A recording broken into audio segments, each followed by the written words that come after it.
Muy buenas tardes tengan todos ustedes. Bienvenidos al Senado de la República. Les agradezco en lo personal a todos su presencia, académicos, expertos, miembros de las sociedades y organizaciones de la sociedad civil que han participado activamente en la discusión con respecto a la política de drogas en nuestro país.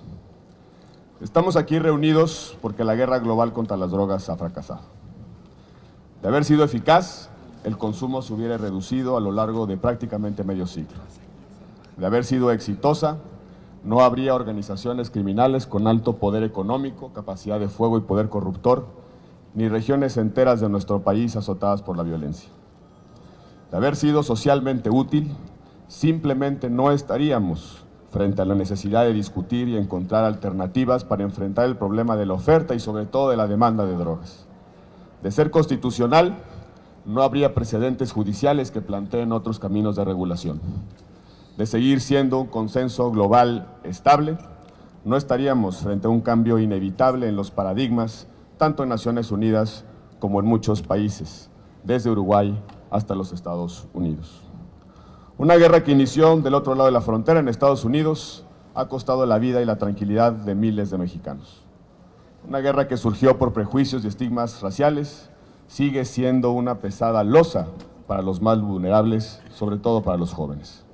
Una guerra que surgió sin evidencias sobre los efectos en la salud del consumo, especialmente de la marihuana o cannabis, se resiste a terminar, a pesar de que hoy existe información en el sentido de que el riesgo a la salud es relativamente bajo y que incluso ciertas aplicaciones tienen cualidades medicinales y terapéuticas. Una guerra que ha llenado el bolsillo de las bandas criminales que controlan el mercado negro y también de los fabricantes y vendedores de armas que sirven para proteger el mercado ilícito. Cambiar el régimen regulatorio de la cannabis es un paso esencial para reducir las consecuencias sociales de la guerra contra las drogas. No es un paso en sí mismo suficiente para terminar con la violencia o con la presencia del crimen organizado, pero sí es necesario para reducir sensiblemente los efectos del mercado negro, para proteger la salud de los consumidores, para evitar los riesgos inherentes al acceso a las fuentes de suministro. La marihuana es la droga más común en México y en el mundo, y por tanto acapara una parte importante del mercado agregado de las drogas. No es una sustancia inofensiva en efecto, pero sí una que, según evidencia científica disponible, implica bajos riesgos para la salud de los consumidores. En razón del daño potencial para su consumo, justifica alternativas de regulación menos invasivas a la prohibición absoluta o radical, fórmulas más sofisticadas e inteligentes a la amenaza coactiva extrema, tal y como empieza a sugerir el consenso internacional y tal como afirma la sentencia de la Suprema Corte de Justicia de la Nación en el caso Smart. Reducir el tamaño del mercado negro de las drogas a través de una regulación que separe claramente los mercados en función del daño potencial de las sustancias es un medio para expropiar una parte importante del negocio del crimen organizado. El mercado de la cannabis tiene un valor de 140 billones de dólares anuales que hoy terminan en manos del crimen organizado. El valor de las exportaciones mexicanas ilícitas a Estados Unidos de marihuana es de 40 billones de dólares anuales. Se estima que el 40% de los ingresos netos de las bandas criminales proviene del comercio de la marihuana. Esas inmensas utilidades sirven para acrecentar su tamaño y su capacidad de daño a nuestras sociedades. Son en cierta medida la renta por la que se disputan rutas y plazas y al mismo tiempo con lo que financian su capacidad instalada, hombres, armas, protección institucional para cometer otros delitos. Por otro lado, las interacciones en el mercado negro son oportunidades para la criminalización y la extorsión de los consumidores, pero también para persuadirlos de escalar hacia drogas más adictivas y más dañinas para la salud. El mercado negro facilita la disposición de drogas a los más jóvenes, porque en la clandestinidad no hay límite o restricción que valga. Los narcomenudistas no son oferentes leales, no observan las normas establecidas para prevenir los riesgos a la salud, no piden identificación antes de vender, no cuidan la calidad de lo que venden o las cualidades informativas del etiquetado. Buscan clientes que paguen y regresen a seguir consumiendo, sobre todo si son más vulnerables. En efecto, un mercado regulado bajo control estatal eficiente es, sin duda, un mejor mecanismo para poner diques al acceso a sustancias dañinas para nuestros jóvenes. Se dice recurrentemente que el consumo de las drogas está despenalizado en nuestro país. Se afirma que el consumo de la marihuana ya es legal y en consecuencia nada debe cambiar. Sí, efectivamente consumir drogas no es delito. No es delito en México consumir cannabis. La despenalización del consumo, por cierto, ha sido resultado de la gradual pero tímida sustitución del enfoque punitivo por uno de salud pública. Pero esa evolución ha sido notoriamente insuficiente. Repetimos como mantra que no debemos criminalizar a los consumidores, pero no hemos sido capaces de crear una opción para que no se pague con la cárcel realizar cualquiera de las actividades necesarias para consumir. Se ha creado un umbral de posesión lícita, pero todas las actividades, desde la producción hasta el comercio, pasando por el transporte y el suministro, son delitos. Entre 2006 y 2014, el 73% de las detenciones por delitos relacionados con las drogas a nivel federal se asociaron con posesión o consumo. La ley permite portar para consumir, pero para poder portar y por tanto para poder consumir es necesario sumergirse en el mercado negro. Si la persona supera el umbral de portación para consumo, la ley presume fines de suministro, distribución o venta. Si esa persona es detenida y juzgada, pasará de 10 meses a 6 años en prisión según sea el caso. Durante el juicio, por cierto, esa persona estará en prisión preventiva por tratarse de delitos contra la salud.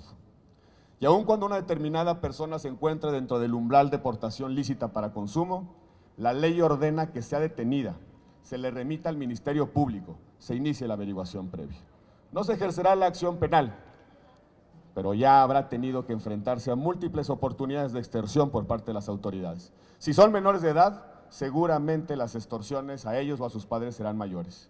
Y si esa persona no contó con abogado o se defendió mal, terminará probablemente en prisión por esos delitos o por otros. Destinamos cerca de 2 millones de pesos diarios para mantener a consumidores en prisión. 720 millones de pesos anuales, única y exclusivamente para manutención de personas en situación de reclusión por portación o consumo de marihuana, sin contar, por supuesto, los costos operativos de la detención, de la averiguación previa, del juicio, etc. No hay despenalización efectiva mientras no se resuelva la cuestión de la oferta. De nada sirven los umbrales de portación para consumo si no hay manera lícita de acceder a las dosis. El mercado negro se mantendrá intocado si no hay forma lícita, racional y controlada de abastecimiento. Regular la marihuana significa también que miles de personas no tengan que enfrentar la prisión por el mero hecho de consumir. Pero también significa una alternativa productiva para los campesinos mexicanos que hoy viven bajo la ley de la plata o el plomo que imponen los criminales. Es absurdo que Estados Unidos y Canadá se muevan hacia opciones regulatorias que implican la posibilidad de producción propia de marihuana y nuestros campesinos no tengan otras opciones más que someterse a las bandas del crimen organizado o la pobreza, los desplazamientos internos o la cárcel. No hay justificación para que allá se produzca y consuma marihuana de forma lícita, mientras que aquí perseguimos con toda la fuerza del Estado a los productores que cultivan para exportación. Si allá es lícito el consumo de la marihuana, no hay razón para que aquí sea delito producirla. El caso de la niña Grace impulsó el debate sobre el uso medicinal de la marihuana. Fernando Belauzarán, aquí presente, entonces diputado federal, apoyó la causa de los padres de una niña que sufre una forma grave de epilepsia que le provoca hasta 400 convulsiones diarias. No encontraron esos padres solución ni en la ley ni en las instituciones sanitarias para importar medicamentos anticompulsivos a base de cannabidol a partir de las experiencias alentadoras derivadas de la investigación científica en torno a sus propiedades terapéuticas. Aquí nos acompaña el padre de Grace. La medicina moderna ha encontrado aplicaciones curativas, desde analgésicas, antiinflamatorias o ansiolíticas, hasta como acompañamiento de la quimioterapia en tratamientos de cáncer, entre otras. La prohibición radical en nuestro país ha obstaculizado la experimentación científica. No hay industria ni mercado para las aplicaciones medicinales o terapéuticas. En algún momento alguien decretó que era absolutamente dañina y, en consecuencia, complicamos el avance científico y tecnológico. Hasta que la realidad y la necesidad nos alcanzó. otras sociedades están explorando satisfactoriamente aplicaciones medicinales y terapéuticas. Hay evidencia que empieza a estabilizar conclusiones, pero no podemos quedarnos en la timidez de abrir únicamente las importaciones. Si es así, limitaremos las posibilidades de experimentación y se encarecerá el acceso al tratamiento. Regular el mercado de la cannabis implica crear un mercado controlado desde la perspectiva sanitaria de usos médicos y terapéuticos.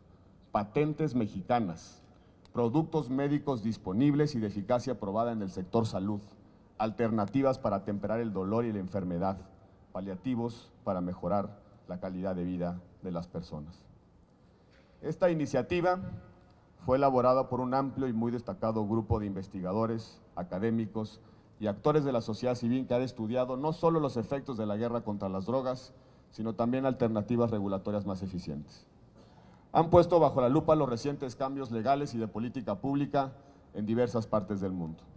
Han extraído lo que funciona y lo que no, lo que tiene sentido y lo que aún no confirma sus premisas. La iniciativa propone una regulación integral, un modelo regulatorio para uso personal, terapéutico, médico y científico. El primer objetivo que se plantea la propuesta es reducir el mercado negro que hoy está en manos del crimen organizado sin fomentar o alentar el consumo. Primero, se permite el cultivo doméstico, hasta 6 plantas para consumo estrictamente personal, con el fin de evitar la necesidad de recurrir al mercado negro para el abastecimiento. Se abre la posibilidad de asociaciones o cooperativas de producción que provean a sus socios una cantidad regulada al mes, con estándares de información, condiciones de calidad y obligaciones de detección de consumo problemático. A diferencia del modelo de clubes canábicos, en la iniciativa se prohíbe el consumo presencial y, por tanto, las cooperativas se limitan únicamente a la provisión regulada con el fin de evitar la estigmatización de consumidores, garantizar su intimidad y evitar la inducción a otras formas más severas y dañinas de consumo. Se crea también un mercado regulado no competitivo, que excluye la participación de la iniciativa privada y que hace del Estado el único comprador de la producción y el único vendedor de los productos. La iniciativa propone en consecuencia que el Estado regule las características del bien, la cantidad producida e intercambiada y el precio, con el propósito de disminuir los incentivos a recurrir al mercado negro y disuadir por la vía de la oferta el consumo, tal y como funciona en Canadá para el caso del alcohol. Un instituto funcionará como el órgano regulador del mercado desde la producción hasta la venta o suministro. Una entidad paraestatal como comprador de toda la producción de los campesinos y proveedor único para los distintos usos permitidos en la ley. Esta combinación de instituciones garantiza que el Estado nunca pierda el control del mercado. Un segundo objetivo es la descriminalización efectiva de los consumidores de marihuana. Todas las conductas asociadas al consumo se trasladan del ámbito penal a las sanciones administrativas, multa, trabajo comunitario y arresto por 36 horas, como también sucede en nuestro país en el caso del alcohol. Lo único que se mantiene en el ámbito de lo penal es la producción, transporte o comercio fuera de los supuestos previstos en la ley o cuando se realice bajo la modalidad de delincuencia organizada, así como la corrupción de menores, esto es, la inducción al consumo de menores de 18 años. El tercer objetivo de la propuesta es abrir las posibilidades de usos médicos y terapéuticos de la cannabis y sus derivados, tanto para la experimentación nacional como para la importación de productos. La iniciativa propone reglas específicas para normar la producción con aplicaciones farmacéuticas, la utilización de dichos productos por consumidores, los estándares de calidad, los controles sanitarios, la seguridad industrial para garantizar la separación efectiva de mercados, las concentraciones de cannabinoides en las distintas fórmulas activas de los productos medicinales y terapéuticos. Amigas y amigos, no podemos abordar el problema de las drogas desde el paternalismo que pretende corregir las conductas de los otros a base de castigos, ni desde el perfeccionismo moral que impone modelos de vida y de comportamiento de unos frente a otros. Lo tenemos que abordar desde la libertad responsable de las personas que son capaces de decidir sus propios cursos de acción y de medir las consecuencias de sus actos. Hay muchos ejemplos de fórmulas regulatorias que activan motivaciones internas de las personas para tomar decisiones responsables, mucho más eficaces que la amenaza de la sanción extrema, de la cárcel como disuasivo.